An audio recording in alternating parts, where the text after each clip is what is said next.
Let every go signal remind you that you do go farther with Signal gasoline.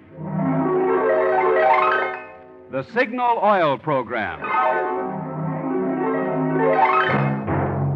The Signal Oil Company and your neighborhood Signal dealer bring you another curious story by The Whistler. Tonight, murder has a signature.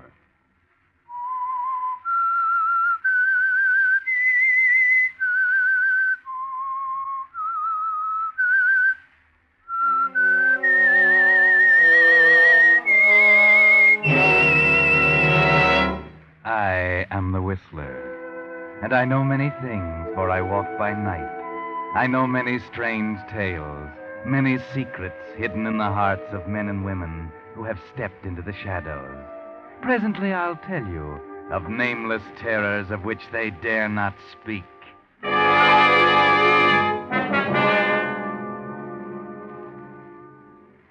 But first, a little boy wants me to ask a favor of you. A dime. He'd be here himself to ask you, but this little fellow is crippled, in bed. And your dime is to help him get well, so someday he may walk again.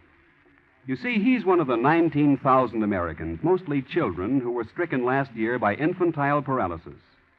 Few homes can afford the long, costly care required by this dread disease. But thanks to the dimes contributed through last year's March of Dimes campaign, sponsored by President Roosevelt, more and more victims of infantile paralysis will walk again. Today starts the nationwide 1945 drive to replenish this important fund. It's your opportunity to do what you can to control this crippling disease, which, but for the hand of Providence, might have stopped at your home. Send your dime or more, if you can, to President Roosevelt or your local chapter of the March of Dimes. Don't put it off. The need is now. And now, The Whistler.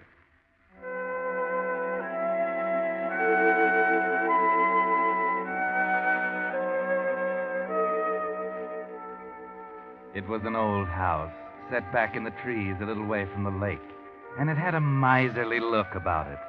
You could almost tell that its owner was wealthy and cranky and miserly and happy in her self-pity. And all the loneliness of her own life she took pleasure in passing on to her only companion, her servant, Martha. Martha! Martha, where are you? Martha do this, Martha do that. Always Martha. So there you are. Didn't you hear me calling you? What are you doing in the kitchen? Breakfast dishes. Breakfast dishes what? Breakfast dishes. Miss Brewer. That's better. You haven't made my room yet, and you know very well that's to be tidied before you touch a thing. Another thing. I know very well you heard me calling. Why didn't you answer me? I didn't hear you.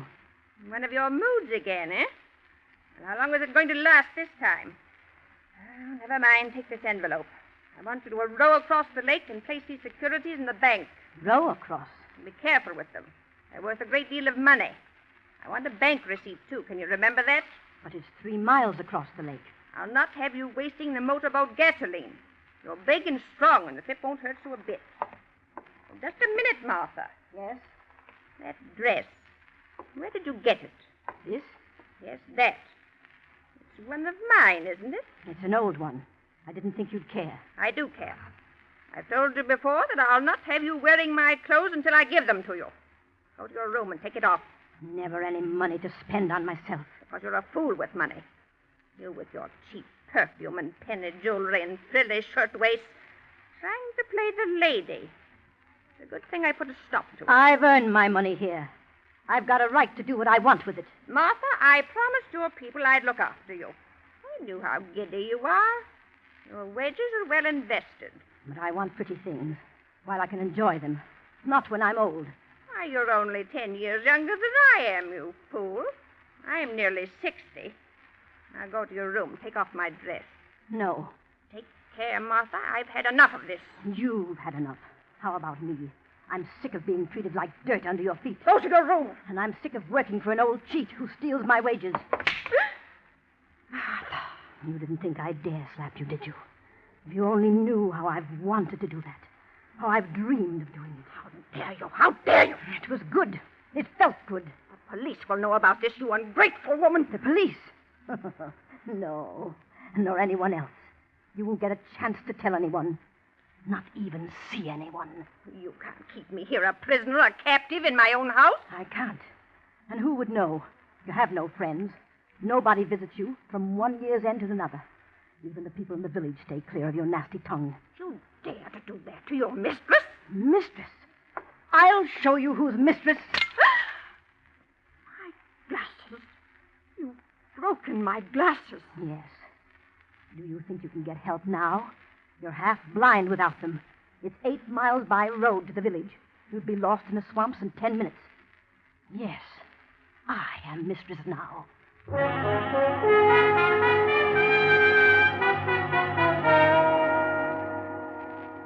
Well, at long last, Martha, you've summoned up the courage to do what you've wanted to do for so many years. You're a little surprised at the success of it, how easy it was. It's a pleasure to see her cringe before you, call you my dear, ask sweetly when she wants something. And then there's so much money here, enough to buy you all those things you've dreamed about. Martha? Oh, so there you are, Martha. Where have you been? Marketing? Where do you think? Well, you've been so long, and it's cold in this room. Oh, so cold. Might have left the fire for me, Martha. Do be considerate, my dear. Considerate? When were you ever considerate of me? My back used to ache from breakfast to bedtime, and a lot you cared. Oh, it's different now, isn't it? Oh, it's cold, Martha. Well, wait till I get my things off and I'll make tea. You and your back. Oh, thank you, my dear. Quite a change has come over the old lady, hasn't there? My, what a sweet thing she's getting to be. I've been thinking, Martha. So, she's been thinking. No, I mean it. That lovely dinner dress of mine, it's not old, not really old at all. You can have it. I want you to have it. Second-hand stuff again, eh? No thanks. I'm not having any. Now, look here. Let me show you something. Well? You bought that in the village? Yes. That, and this, and this, and this. All of them. They're pretty, aren't they? Isn't that stealing, Martha? You have no money. You must have been in my cash box. Stealing? You talk about stealing when you've stolen months, years of my life. This stuff isn't all, either. There's lots of other things up in my room. Shall I show them to you? No, Martha. Well, why don't you say something? Well, there's nothing to say. If those few things will make you happy, then I'm glad. I want you to be happy, my dear. You old hypocrite. You don't fool me a bit. What you wouldn't give to have the police here now. How you misjudge me. Is that a letter there? Letter? Yes, you have a letter. I suppose you want me to read it to you. Please. I'm surprised somebody thinks enough of you to write. My dear Aunt Bessie. Aunt Bessie? I'm motoring south tomorrow with my wife, Lillian. It's been so many years since we were last together. I thought I might stop on my way and renew a long, neglected acquaintanceship. We should arrive sometime Friday evening. Affectionately, Harvey. My nephew, Harvey. Why, I haven't seen him since he was a small boy. What does he want? You read the letter, Martha. He wants to see his aunt. Today is Friday. Well? Tonight, Martha. He'll be here tonight. Tonight? Come, my fine lady. Put on your pretties. You must look your handsomest when my nephew arrives. It's my money. I haven't really stolen from you. You can't do anything to me. Stolen from me? Of course you haven't, my dear. My poor woman, didn't I tell you I wanted you to be happy? You mean you're not going to do anything about it? Well, it's all unimportant, Martha, as viewed in contrast to a greater crime. Crime? What crime? Kidnapping, Martha. Kidnapping? You held me against my will for the purpose of obtaining money. And that, under the law, constitutes kidnapping. You've held me in my own home makes not the slightest difference. I didn't hold you. I didn't. You know the penalty, Martha? You're trying to scare me. Death, Martha. No, you can't. Your nephew. I'll explain to him. Come, my dear, it was inevitable, you know. Don't look so unhappy. It isn't often I have guests, my dear. Fill the sherry decanters on the sideboard. Bring out the linens, the brewer's silver. For tonight, I entertain. You can't. I won't let you. Too late, my dear. Imagine my nephew wanting to visit me after all this time. Ironical, isn't it? 18 years. 18 years. Then he wouldn't know you. Recognize you, would he? Well, perhaps not. He could scarcely be expected to, I suppose, but... Martha, what are you thinking? Nothing, Miss Brewer. Nothing at all.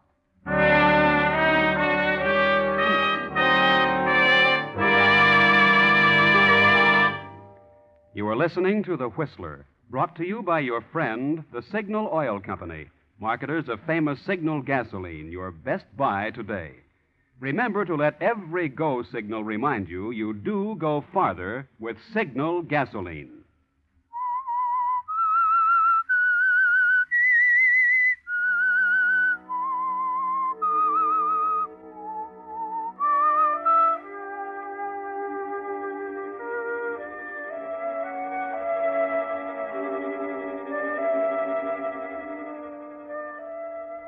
Well, the situation is a little more serious than Martha ever dreamed it might be, isn't it? Old Miss Brewer's nephew coming, and you, Martha, threatened with prison or worse. And there's not much to do about it. Or is there? Harvey will be here soon. Even now, he and his wife are driving over the muddy road up to the house. Look. Look, Harvey. Is that it through the trees? Must be. It's the only house we've seen for miles. And there's a light in the window. Oh, thank goodness. This is the loneliest, most dismal place I've ever... and that wind. Looks like rain. At least we beat that. I only hope she lets us in. What do you mean? Why shouldn't she let us in? Oh, I don't know, but she's a nutty old dame. I gather she doesn't think too much of me. I used to write her once in a while when I was younger, but she never once answered a letter. Well, then if you haven't even heard from her for 18 years, why should she be the guardian of your money? Well, after all, she's my only living relative, and I'm hers. Okay, here we are. I'll pull in under this tree. Not too far from the porch. It's starting to rain. Okay, Lillian, you run for it. I'll bring the bags. Well, hurry up. You'll get wet. There's no bell, Harv. Never mind. That wind. Feel how the house shakes. It's old, you can see that. Hey, listen. Yeah, somebody's coming. Did you close the windows in the car? Yeah, I did. Well, please knock again, Harv. I'm cold. I tell you, I heard somebody. Yes? Oh, how do you do? I'm Harvey Brewer. I know. Come in. Oh, thanks. Thank you. Follow me. This must be it, Harv. In here, please. Look, Harv, a fire. Doesn't it look wonderful? Wonderful. It's heaven. Thought I never would get warm again. I suppose I can leave the bags here for the time being. That'll be all right, won't it, miss? What do you want here? What? Oh, of course. Please tell Miss Brewer that her nephew and his wife are here. Her nephew, Harvey. I'm Miss Brewer. You? What's the matter? Naturally. How stupid of me. I should have known. I'm sorry, frightfully sorry. This is my wife, Lillian. How do you do, Miss Brewer? Why have you come? Why? Well, to see you, to pay you a visit. After all, you are my aunt, you know. Well, I must say I'd hardly expected this reception. What did you expect? Really, my dear Aunt Bessie. If I may call you Aunt Bessie. You may not. You're not wanted here. Sorry, I only thought that after all these years... I'm quite satisfied not to have any visitors. I want to be alone. Surely you don't mean that you'd turn us out on a night like this after we've come all this way. I didn't ask you to come. But now you're asking us to leave. Is that it? Well, as long as we understand each other now, we might as well settle our business now. Lillian. Business? What business? Go on, tell her, Harvey. Well, it's about my money. I want it, Aunt Bessie. Money? You came here for money? I didn't think it'd be necessary to have to come to the point so abruptly, but yes, I need money. I must have money. No, I I can't give you any. But after all, Aunt Bessie, it's my money, you know. You're simply holding it in trust for me. I know it's not due for another year, but the fact of the matter is I'm broke and I need it now. What's that got to do with me? It can't make any possible difference to you whether you pay it now or a year from now. And it makes a great deal of difference to me. How much is it? How much? You know very well how much it is, Miss Brewer. 10,000. I can't remember everything. I'm not well at all. You've got me all upset coming here. Oh, I'm sorry, Aunt Bessie. We didn't want to disturb you. Look, just write a check and we'll be gone. A check? Yes. I can't write you a check. I haven't got that much money in the bank. No, and I won't have either for a week, a couple of weeks. Not for 2 weeks, huh? We can wait, Harvey. Wait here? You can't wait here. We're broke, Aunt Bessie. Look, we're really broke. We've no other place to go, not even enough gas to get there if we did. Tonight, then. Tonight's as long as you can stay. Do you hear? I'll give you some cash tomorrow, and then you've got to go. I can write you a check. Are securities any good to you? Securities? Your securities? Yes, of course they are. You really mean this, Aunt Bessie? Wait. Well, it's a worthwhile trip, Harv. Wait a minute, Lillian. There might be enough here. Enough? Well, I should say there is. Yes. Yes, of course. Here. Take these two. What? They're marked $5,000 each. They're bank stock. Really, Aunt Bessie, this is awfully good of you. I can't begin to tell you how grateful I am. They'll have to be endorsed. Made over to you, you know, Harvey. Oh, naturally. Do you mind, Aunt Bessie? Look, here's a pen. Endorsed? Yeah, of course, just sign your name, Bess Brewer, on the back. And give me the pen. Here you are. As if you didn't know. There. You both leave early in the morning. Gladly. Believe me, gladly. And that's the last cent you'll get. If you ever come here again, ask me for more, I'll disinherit you. Yes, that's what I'll do. Now I'll show you to your room.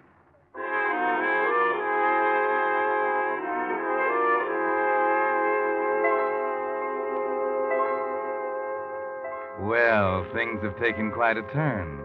All Harvey wanted was money, and Bess Brewer signed over $10,000 worth of bonds to him. Or did she?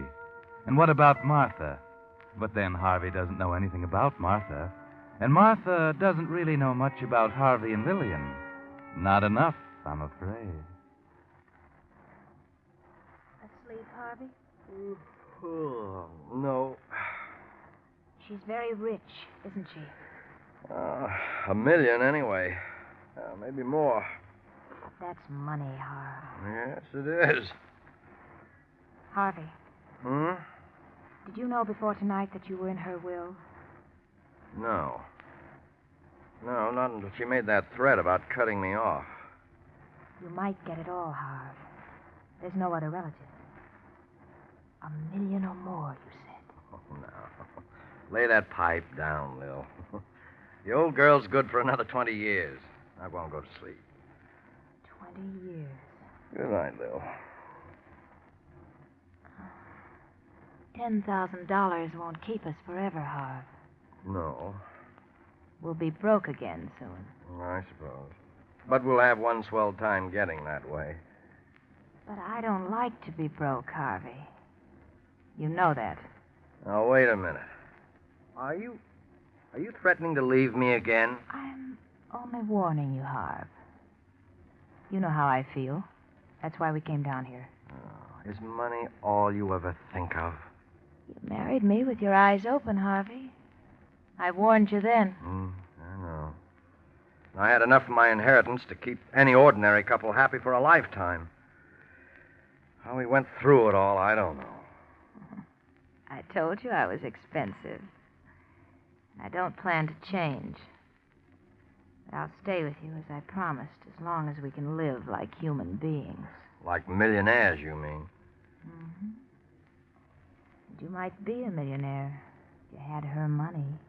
But, Lillian, what can I do? Don't you know? Good night, Harvey. You're a spoiled brat, Lil. Gosh, I often wonder why I love you. But there's nothing I wouldn't do for you. You believe that, don't you? There's nobody in the house but the three of us. I know. Just you and I and the old lady upstairs. Well, Just the three of us, Harv. all right. What about it? Nobody knows we came here tonight. No, nobody knows. Good night, Harvey. Lil. 20 years is such a long time. Lil. Oh. You know you always get your way with me.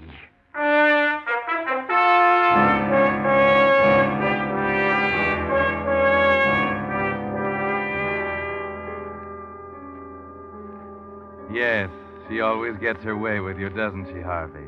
And so you didn't get much sleep that night, did you? There was too much to do. And you had to get away too early in the dark, rain or no rain. Back in the city, you think it over and try to figure if you've forgotten anything. And you wait for the news. Uh-huh. Well, it's in the paper. Already? Found her floating in the lake. They're not sure whether it's suicide or just what it is. Come on, read it. No picture? Not important enough for the city newspapers. Too far away to rate the front page. Well, what do you think? We're all right. Yeah. There's not a thing to connect us. Not a wrinkle left in the bed, not a fingerprint I didn't wipe off. We're all right. I found that letter that we wrote to her. We just simply weren't there Friday, Lil. Well, that's that. What about the securities? No, nothing doing. I tried again, but the banks won't touch them without her lawyer's endorsement. But it'll be a year or more before they settle her estate. I know. What are we going to live on in the meantime? Certainly her lawyer will verify her signature. I don't like it, Lil. All we have to remember is that we weren't there Friday. It was a month earlier when she paid you off. He'll never know. How could he know? I tell you, we're all right.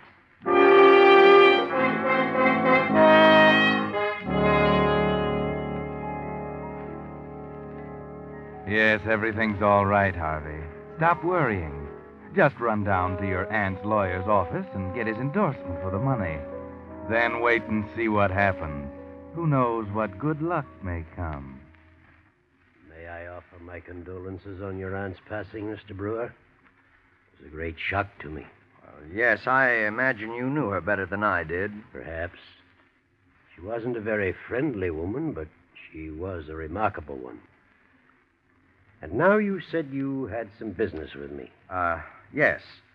You see, about a month before my aunt's death, I happened to stop down there to see her. Oh? And she gave me these bank securities, $10,000 worth, the money she was holding in trust for me. But I thought... Yes, I know. It wasn't due yet, but she said she wanted me to have it anyway. And now the banks tell me that your endorsement is needed in order to cash them. Yes. That's an old routine arrangement I had with her. You just let me see them? Oh, yes, of course. Right here. Thank you. I see. Mr. Brewer, you got these securities from your aunt? Yes, I just told you. Quite. And this is her signature. That's right, as you can see. You were in your aunt's presence when this endorsement was made?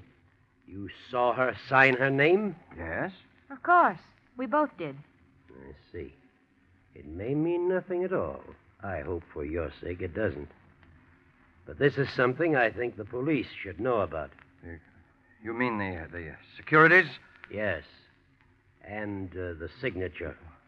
You see, Mr. Brewer, foul play is suspected in your aunt's death. The only clue the police have so far is a set of tire tracks found in the mud outside the house. Evidently made the night she died. But, I don't understand. No, you wouldn't, I'm sure.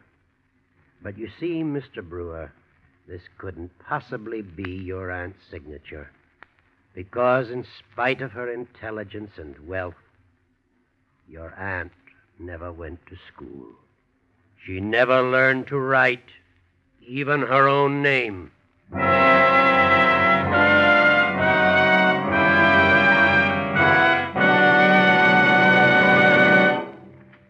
Whistler will return in just a moment with a strange ending to tonight's story. Meantime, here's a gas-stretching tip 9 out of 10 drivers don't know about. Actual tests prove that by keeping your motor in better condition, Signal 4-Star Motor Oil not only assures longer motor life, but also helps gasoline go farther. You see, solvent refining, the latest, most costly process known to oil engineers, gives Signal 4-Star Motor Oil 7-way protection. Its pure paraffin base is the finest lubricant money can buy. Its triple-strength film clings to running parts and stands up longer. In coldest winter, it flows freely, yet retains its body when your motor's hot. Because of solvent refining, Signal 4-Star Motor Oil forms less carbon, keeps your motor cleaner, smoother, getting maximum power from every rationed drop of gasoline. So you profit in 2 ways: in longer motor life and longer gasoline mileage when your car's protected by Signal 4-Star Motor Oil. If it's been 1,000 miles or 2 months since your last oil drain, it's time for a change to solvent-refined Signal 4-Star Motor Oil. See your friendly Signal gasoline dealer, your neighborhood headquarters for Signal products and fine quality automotive accessories. And now, back to the Whistler.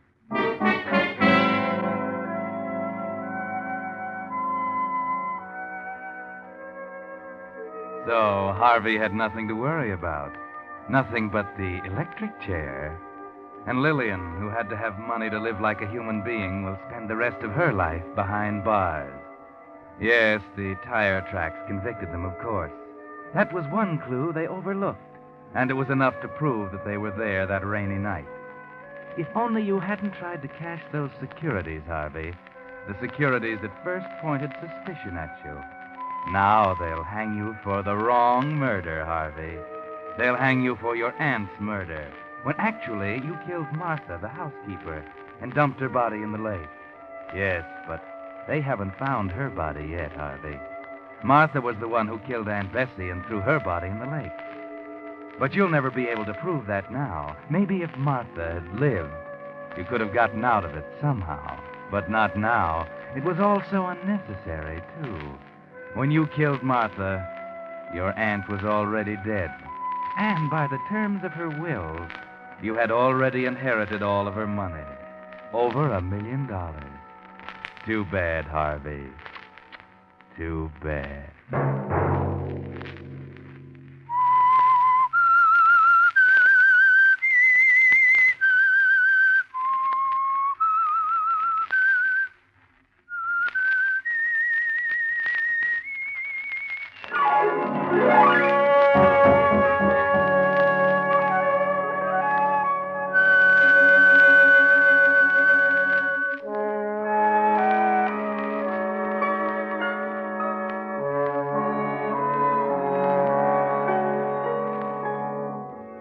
Next Monday at 9 o'clock, the Signal Oil program will bring you another strange tale by the Whistler. The Signal Oil program is broadcast for your entertainment by the Signal Oil Company, marketers of Signal's famous Go Farther gasoline and motor oil, and by your neighborhood Signal Oil dealer, who is at your service daily to keep your car running for the duration. The Signal Oil program, produced by George W. Allen, with story by Louis Estey, music by Wilbur Hatch, is transmitted to our troops overseas by the Armed Forces Radio Service. Bob Anderson speaking for your friend, the Signal Oil Company, and suggesting once again that you let every go signal remind you that you do go farther with Signal gasoline.